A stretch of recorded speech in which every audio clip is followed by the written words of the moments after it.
When I was diagnosed, I had just had my 59th birthday, and in fact I'd had a routine mammogram a few days before my 59th birthday. And it did occur to me that I ought to be kind of panicky because my mother had died of breast cancer when she was 59.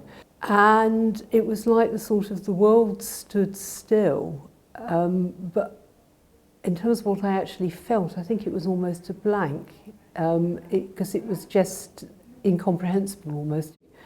And I went outside and phoned my husband and said, I've got breast cancer. And there was this sort of stunned silence at the other end of the phone.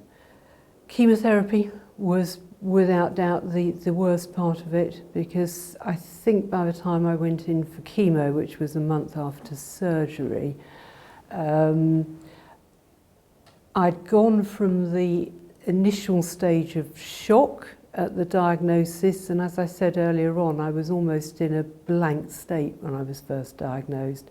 But the couple of weeks from diagnosis up to surgery, and then a month of recuperating from surgery before they feel you're well enough to start chemotherapy, the full enormity of what was going on had kind of sunk in. So by the time I started chemo, I was very, very frightened, felt very kind of ground down by the whole thing.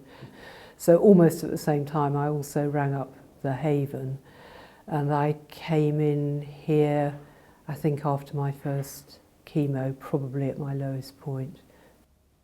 When I first walked into the Haven, and I came through the doors downstairs and walked into that lovely open space, I just was so relieved, and I felt so peaceful almost as soon as I walked in, just from the atmosphere of the place. And it was actually the first time I felt my shoulders starting to unwind and beginning to relax.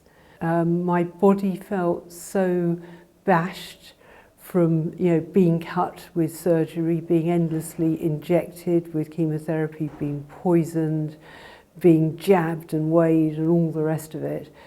And just to lie there and have somebody give you a massage was wonderful. And the thing that will always remain with me was my poor sore head, because another side effect that people don't really talk about much is when your hair starts to fall out from chemotherapy, it is initially quite sore as it pulls out, and you can get round it by cutting it very short or even having it buzzed before it all goes, but it still hurts.